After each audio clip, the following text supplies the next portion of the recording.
You leave your phone behind. No alarm, no clock, no schedule. Just you, the sun, and whatever your body actually needs. 1 week.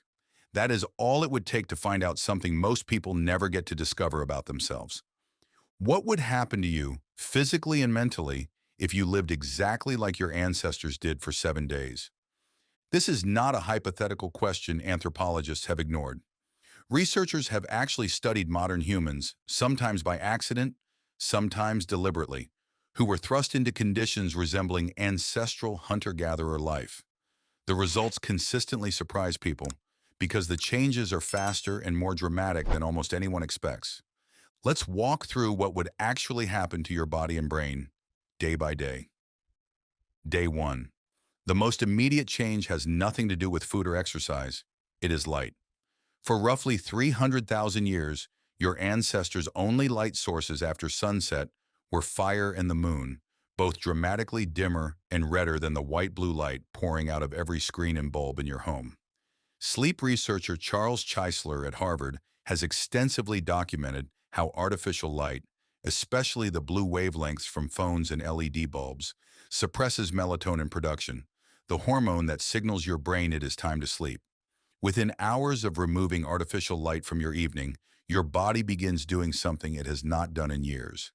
It starts producing melatonin on a schedule tied directly to the actual sunset, not to whenever you finally put your phone down.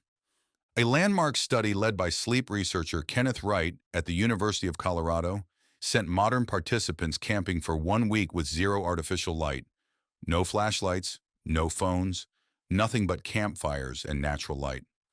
Within just 7 days, participants' melatonin release shifted by nearly 2 hours, realigning almost perfectly with sunset and sunrise.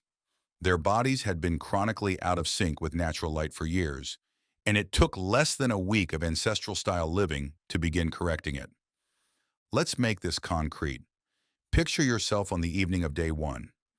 You are sitting near a small fire as the sky shifts from orange to deep blue.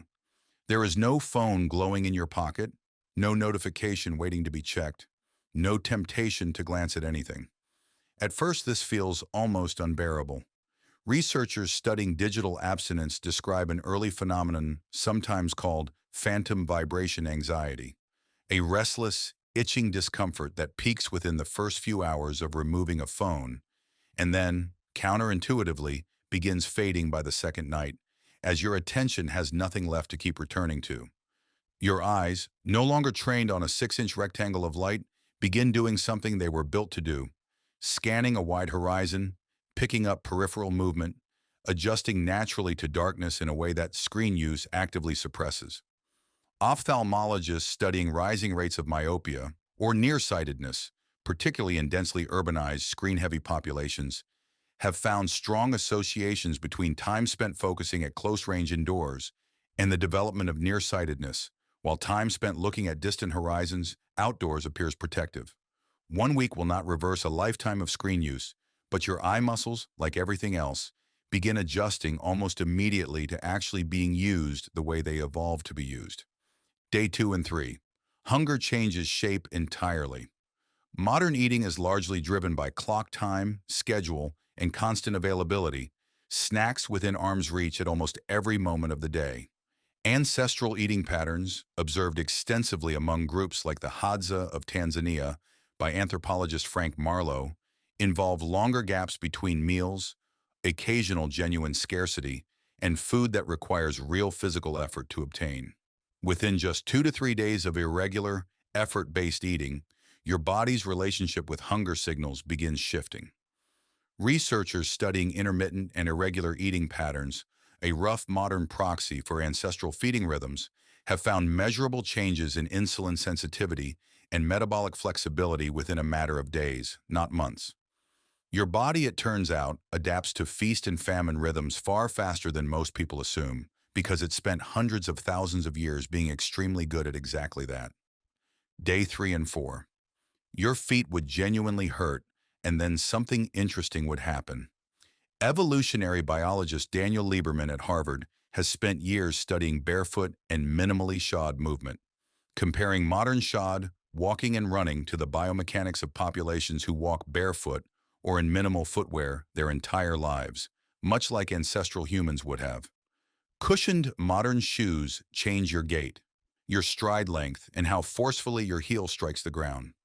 Within just a few days of walking significant distances without cushioned shoes, the muscles, tendons, and connective tissue in your feet and lower legs begin adapting, sometimes painfully at first, toward the more efficient, lower impact gait that barefoot populations naturally display.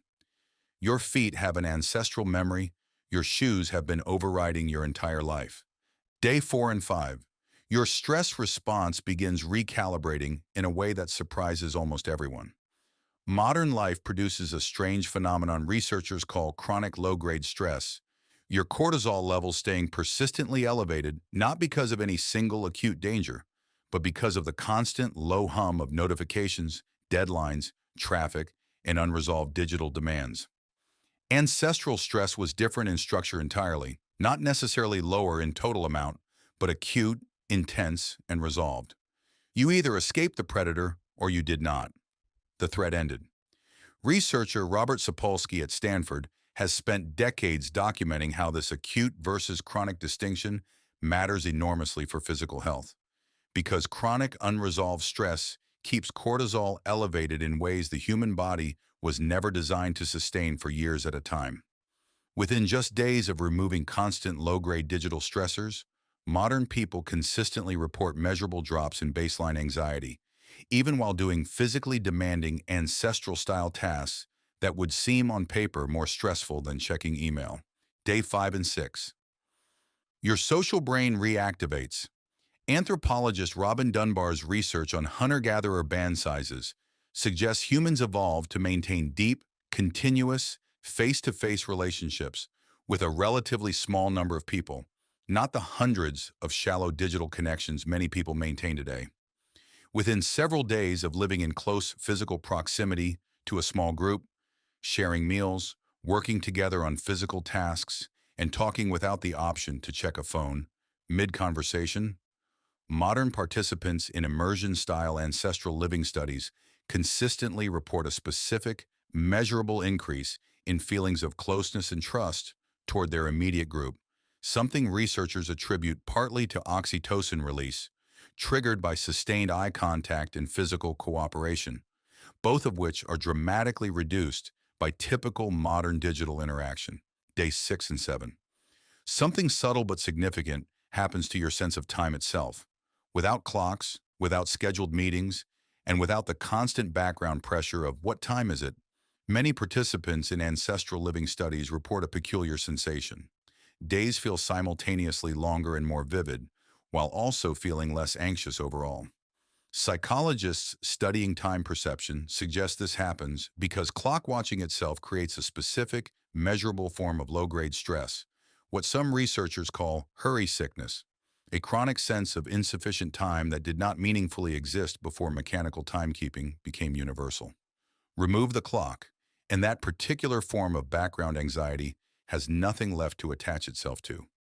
By the seventh night, you sit by the same kind of fire you sat by on the first evening, except something has shifted. Researchers running these immersion studies often note that participants describe the final night differently than the first. Less restless, more attentive to small details, conversations that last longer without anyone reaching for a device. None of this happened because anything dramatic was added to the experience.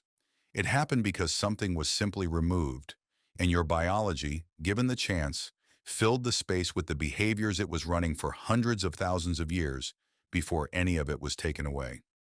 Here is the counterintuitive twist that surprises almost everyone.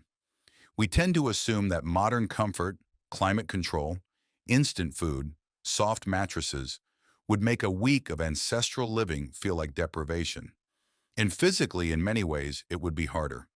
But multiple controlled studies of short-term ancestral-style immersion, including the Colorado camping study and similar research conducted by sleep and stress researchers internationally, consistently report something unexpected. Participants' self-reported well-being, mood, and sleep quality improve significantly within just 1 week, despite, or perhaps because of, the removal of nearly every modern convenience. This does not mean modern medicine, sanitation, and safety are not real, enormous improvements over ancestral life. Infant mortality, lifespan, and protection from disease and violence are not romantic exaggerations. They are measurable, life-saving advances. But your biology did not get the memo that civilization arrived. Your circadian rhythm, your stress response, your social bonding mechanisms, and your hunger signals are all still running software optimized for a world that, for the most part, no longer exists.